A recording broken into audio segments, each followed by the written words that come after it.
Our crowd, and it's very special for me to be here and talk about something that's number one, almost number one in my heart. My wife was right there, but she wasn't up there. She's laughing at that, right? No, it is truly a great pleasure for me to talk about the things that are happening right now. We've already accomplished some great things, and with the help of a lot of people. First of all, we've got about 600 employees, and every one of them played an important role. Our council together, we make things happen, and I'm first of all thankful to them for everything we've been able to do and everything we're going to do, which is a lot. We're going to do a lot more. So it's the beginning. We're going on a track that I think everyone will be pleased with. Biloxi has a history, and we're creating history right now. So let's go. You ready to go? Wait a minute. This is good. Okay, I'm coming down here with y'all. Again, my Keesley cousins, thank y'all for being here. We've done some good things over the last year. That's new stuff, but we're talking about the number one priority in the city of Biloxi right now as far as projects is the opening of that extension from Pops Ferry Road. Not the bridge. Well, I got some news on the bridge, too. But anyway, I think we had some direct results. Jerry, I think Rouse's has actually had their plans before us, and that whole extension will kick off an expansion that will be very impressive. But that is the number one priority. It's about $27 million all in. We've paid about $5 million in doing some of the things that we've already done. But a number of additions to that extension will allow Pops Ferry to extend to Highway 90, which then puts it in what we call state road condition. That gives us the opportunity for federal money, Department of Transportation and MDOT to participate in things like the bridge. So that is the number one priority. I think a number of businesses you've already seen open up, F&O and some of the other ones, not only there, but in Howard Avenue. But that is the number one priority at this point in time. It's at the MDOT review. I see Steve Tweets here. I think I've been hammering him for the last year on where we are, but it's probably maybe 3 more weeks left in that review. And when that happens, we'll have had all of our Corps of Engineers permits. See, you can see it goes right at the CSX, crosses the CSX Railroad right at grade. I'm going to take a breath, but what we had to do was close 3 crossings in order to add that crossing. And at that same point, there was again, at the request of the Coliseum and its commission, we've added 2 significant, that you see it cuts through the existing high-rise or the rising parking garage, as well as the other parking facility. So there'll be an underpass, Disney World like underpass there.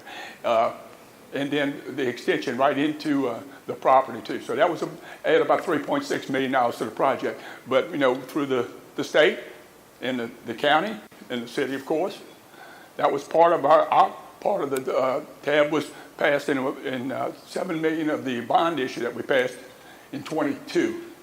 So that's a big thing, and we've been working on it a while.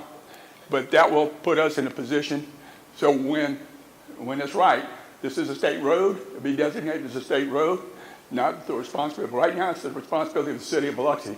Every time that bridge gets stuck or anything that happens there, it's Felix, it's on our nickel, right? So, anyway, everybody, don't hesitate to stop me because I'm going to go fast. I had 2 cups of coffee already. So listen fast. All right, Seal. The other thing, part of that bond issue, of that $14 million bond issue that we got at an unbelievable rate, 2.75. We were pretty proud of that little number. And so this is part of that $14 million.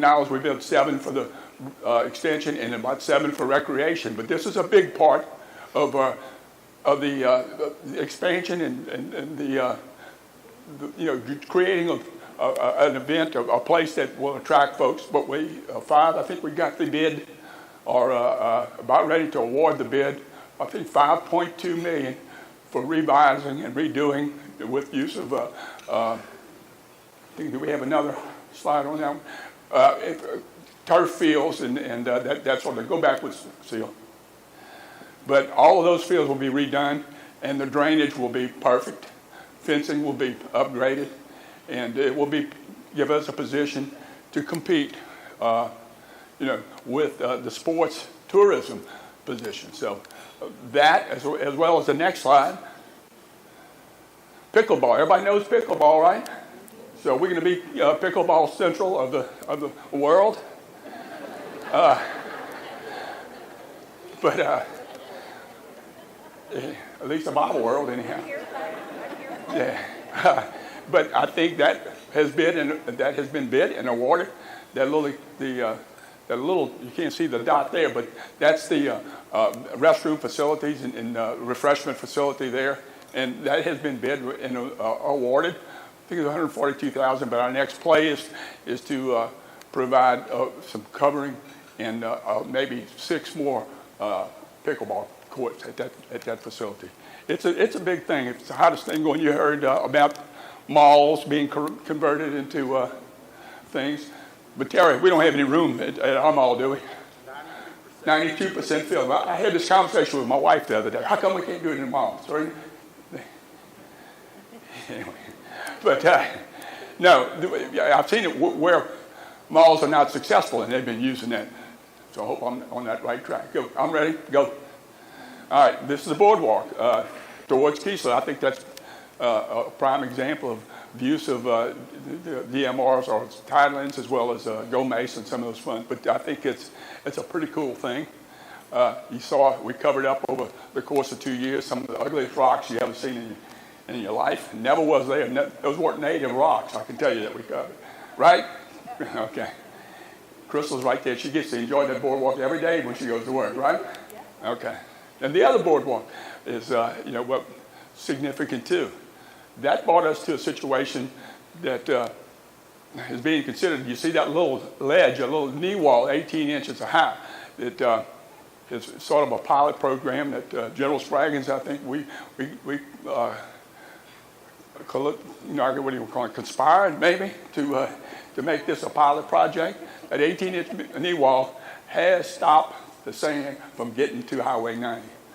That may be rolled out, I think, across, from bridge to bridge. We're hopeful that that will be the way you'll see that boardwalk on top of the existing seawall. Some places it's 9 steps, and some places it's 5 steps. But when we were putting, see, we'll go one more step. I don't know if we had that heavy sand is, we were able to acquire that, and you see the before and after picture that we used 437 micron sand. That means something to everybody, right? Okay, but we did replace that, and you can see some of the mounds that are existing, but 25,000 tons of sand was spread, but the heavier sand, which is about 3 times, the grains were 3 times larger than what has been dredged up, that we replenishing sand now in the old way. But this is a new way. We actually came from a sand pit in Pearl River County, Picayune area, and was a result of fracking. Fracking for oil. They actually dig the sand and process the sand. The lighter sand, the very, very light sand, uses fracking, and the result was the heavier sand. So that's pretty strong there, and we can attest that the heavier sand coupled with the knee wall is working. And I know the city of Biloxi, our Public Works and Recreation, have to clean up some of the stuff that blows in order to make it safe, friendly, and beautiful. That's our goal. And again, I can't say enough about our employees and about the whole cooperation of the city of Biloxi, as well as the DMR and the county and the state when it comes to doing what needs to be done. Biloxi, as we try to explain things, is not a 49,872 population town. Got 7,000 hotel rooms that are pretty much full on every weekend. So it's when you go after market-driven opportunities, You got to factor that in. And it's our job to say, hey, we're double the population in essence. And, we actually support that. I know, Chief, we have a bunch of, statistics that say there's a lot more people here, especially right now when it's so nice and comfortable outside, right? Okay, go. So, we're talking about doing things that didn't need to be done or were not our responsibility. This was 4 days ago. And that's right there by the boat revives, right there. When you come off the off-ramp or going up on the off-ramp. And I understand everybody has challenges. I'm talking about MDOT and the county. But it's got to be done. So our Parks and Recreation and Public Works did that. So that was yesterday. So I congratulate all of them. Congratulate everybody that's involved there. Now, as I talked about the sand, we had a collaboration of, I think last year, right before cruising, we removed sand to the tune of about $600,000. We got 200 from the tourism, 200 from the county, and we put up 200.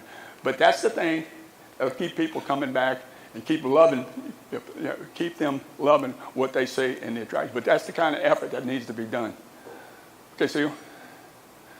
Again, that little addition right there, it used to be 72 parking places there at the lighthouse. We did a little redesign, and we put Fred Hayes' statue on top of the Saturn V. And it's a very popular place. And so, I mean, it's sort of the hey, welcome to Biloxi moment.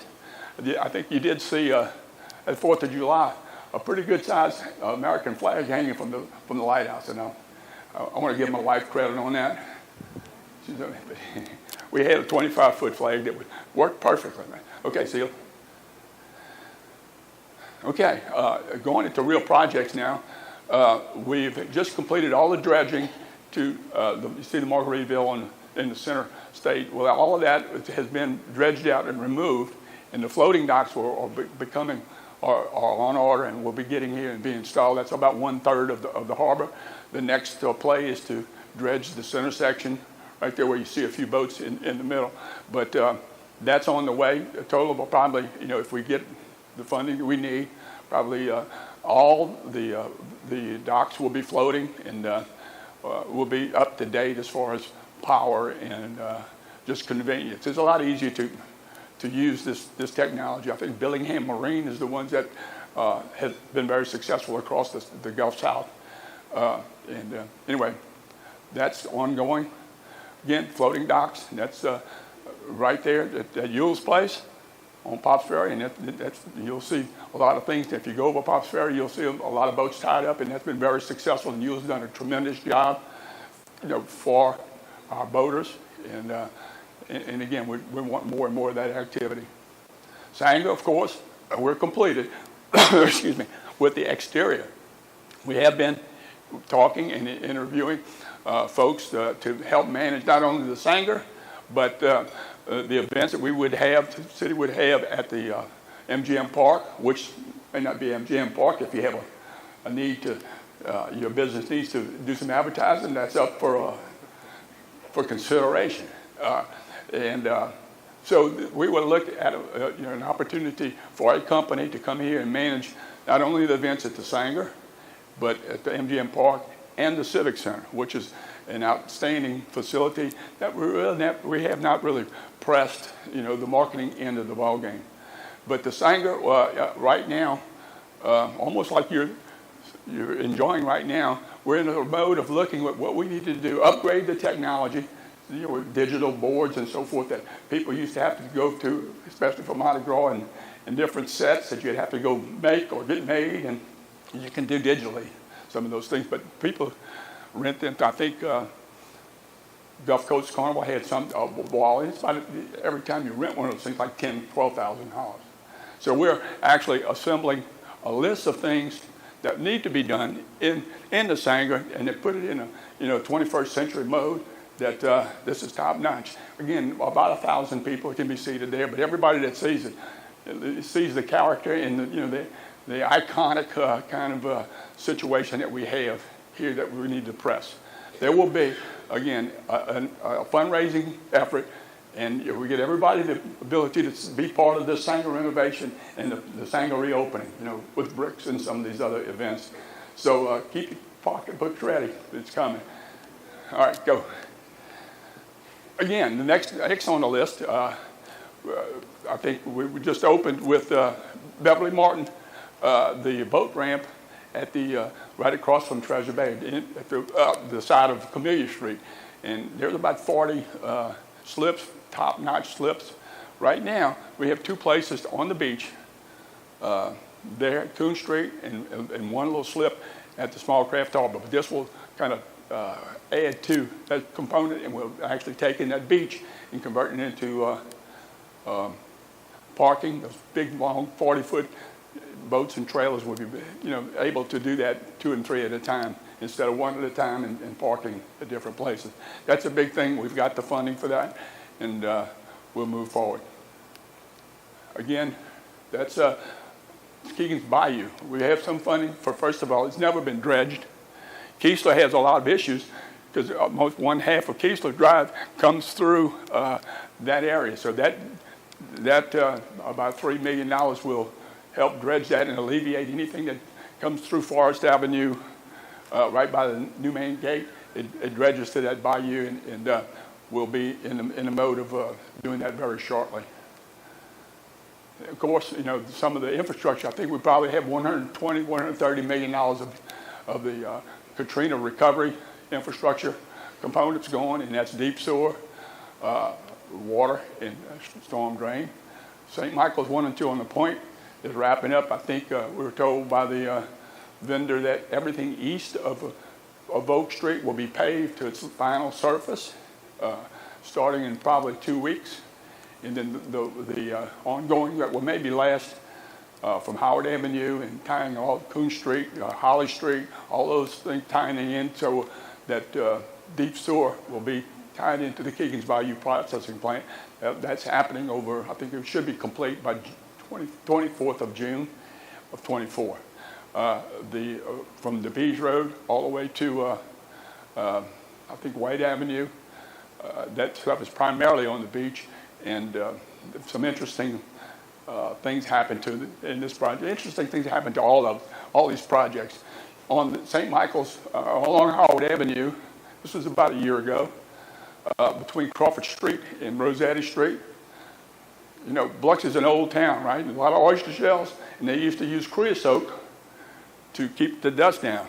Well, creosote piles up, and so there was a pool 19 feet down that we had to remove 2,500 of hazardous creosote and dispose of that, and that stopped us for about 4 months. But anyway, you can see some of that work. But just like that happened, same contractor, by the way. If you remember long ago, you're old like me, you remember the crossover at Sun and Sand, where you cross over Highway 90? Guess what they tried to bore right through? The footing for that crossover. They broke a little equipment there. But anyway, those kinds of things are to be expected when these projects go forward like it is. But they're moving right along. Okay, Seal. Okay, that's it. Questions. I know I've forgotten something, but again, it's a great pleasure for us to evaluate. This action is nonstop. It comes every day. And if I could tell you about half the things, that are happening or are actually being considered, I think it would inspire you. So, it's a great pleasure for me to be the mayor, and a great honor for me and for y'all to kind of listen to me, some of those strange things that I come up with. But I talk fast and I think fast. So anyway, questions. This is a question. Anybody have any questions? Felix, you got any questions? Yes, ma'am. All these projects are so wonderful and need to be helped. Is there any, I know that Pops Ferry Bridge is on your list, but the South Pops Ferry Road right there, is there any plans to do some Band-Aid on the roads? Yeah. It's so bumpy. It's so bumpy. Well, the main thing, okay, what can we do with Pops Ferry Road? Right, yeah. Both sides. When 2015 we devised what's called Biloxi Beach Connector, and that involved, and at the time it was $255 million to tie Highway 67 through Shriners Boulevard, across I-10, across the Margaret Sherry, which are including the causeway, and then across a new Pops Ferry Bridge. Right. The whole ball game. I live right there, so Yeah, well, the whole ball game was $255 million. Yeah, wow. Well, just the new I bridge know. is $200 million. Right, I get it. I Okay. just didn't know if it was like a Band-Aid suggestion until that Well, happens. the Band-Aid, I'm glad you brought that up. This is perfect timing. The Band-Aid solution is, first of all, we can't have that bridge breaking. Right. If that bridge doesn't work, no matter what kind of surface you got, nobody's moving on it. So we probably have ready for some approval, to get rolling, is to rebuild the whole structure. Right. So it won't break. I think, especially when it really got hot, it was stuck for 2 hours the other day. And we got a few phone calls there, just a few. But we will, keep that from happening with this project. It won't break down. I think, Fort Bayou Bridge, that is a state road. But this is our nickel now. Right, See? yeah. Oh, So I get it. It's just that so many cars travel up down that south Pops Ferry, south of the Pops Ferry Bridge into Biloxi to Pass Road every day. And with Rouse's on its way here, it's going to be even more. And I literally drive in the middle of the street not to have my tires dry. Now, I understand. But again, So nobody pull me over That's- for driving in the middle of the street. that's important. And I think these additions and these improvements will enable Okay, people great. like, Rouse's to be Right. successful. And, I think a direct result of what the improvements we're doing. But it needs to be a state designated road, first of all. We're a big part of the state, big part of the Right, county. It needs to be a state road. And I don't know how we got the pleasure of owning that bridge, Right. but we own it right now. But we will be taking care of Okay, that. great. Thank you. Thank you. Yeah. Yeah. Tell them a little bit about the grocery store. Tell Oh, them a little bit yeah. about Yeah, the we grocery were store. talking about a DG Market, I think, we've been, I wasn't supposed to. Well, y'all don't remember that. But no, that's exciting. I think it was on the news about a grocery store that we've been trying for the last 5 years to do that. One of the good things, again, that I kind of alluded to, is that, when you get these people like Rouse's and these stores, they look at what? Marketing studies. What's the drive time? How many people live within a 2-minute drive time? What is your household income? Those kinds of factors. What is your opportunity? Well, that's fine and good in normal situations. We're not normal, right? I said, we got 49,872 people in the last census, but we got that many people staying in hotel rooms on the weekend, right? 7,000 hotel rooms. And then if you apply those market studies, it becomes different. I think this market, like I said, I'm not supposed to mention the name. Market, it's such a market. But it'll be successful because you look at the walk time, drive time between College Street and, our new Division Street. It's prime. We have right across from Quality Seafood Markets where we're talking about. So, in the old days, we thought a lot of development would take place, but I think that's a direct result of the success we've had.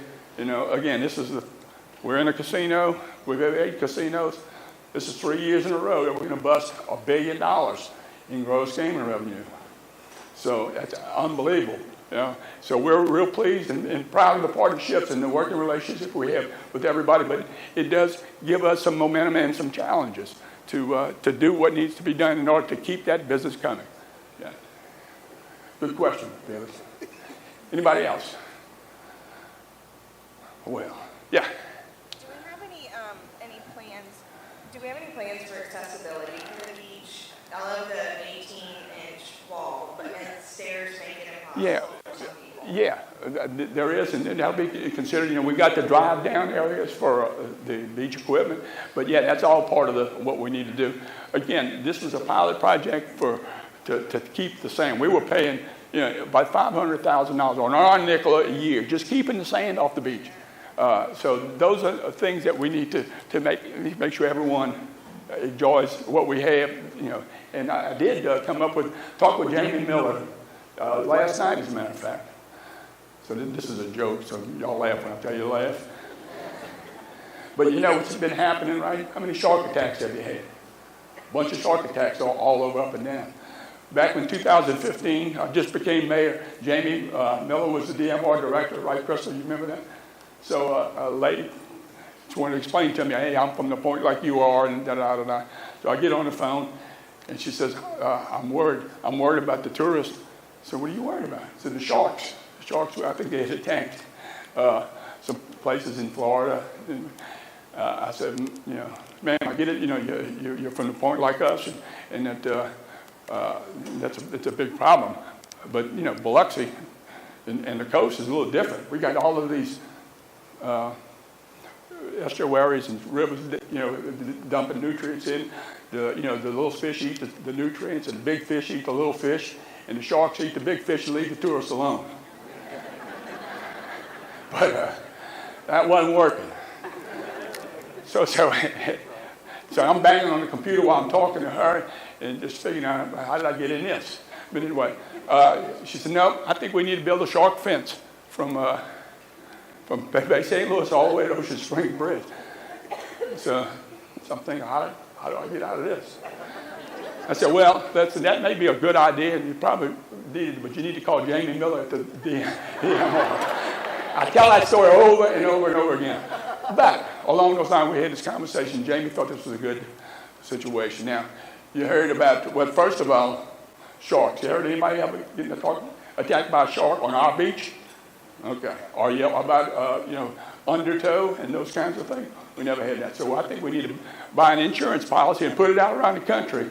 You'll get $1 million if you get attacked by a shark in Biloxi or drowned by undertow. He thought that was a good idea. Anyway, I forgot my point now. But the necessity, the use of the beach is beautiful, and it's sort of a blessing that we have, the river system. So it's not beautiful water like Destin, and all we do have beautiful water on the outside. Go to Ship Island, take you a visit to Ship Island, you'll see the water that you want to see. But I think it's sort of a blessing. If we had clear water, we couldn't hardly breathe. There'd be so many people here. It's great right now, and so I'm so proud to be in the position that we're in and the future that we'll have. Anybody else? Yeah. We have a projected release date on infrastructure work. 24. For me, in one area down there, 1, 2, 3 on the beach, it's 24. 24. June. Can we? Okay, this is Terry from our wonderful mall. Say. What do you want me to say? Say. Come on out. Say I'm a great mayor. If I can say that. No, I'm just kidding. No. I just want to make sure that we schedule out ahead of time. Now, we're far enough out. Right. That we don't need to close off those entryways during Thanksgiving. Right. I think that's done. I think that's doable. That's done. Okay. Yeah. Because they're working. Again, there was a bulldozer in front of the Waffle House right by the Coliseum. That there was a bulldozer was holding the sign up as they dug through. It surprises everything. Mostly that's like 20 feet off of the right of way, going towards the tie-in to the deep sewer and the force mains. But no, every day is a challenge, and we'll meet it if we can, and then we'll devise a way to meet it if we can. So, all right. Well, y'all been easy. I hope I made sense. I wasn't going too fast, but there's a lot of ground to cover, and the next time we'll have a lot more stuff, a lot of things on the table that I wish I could talk about, but the future is bright, and so thank y'all very much.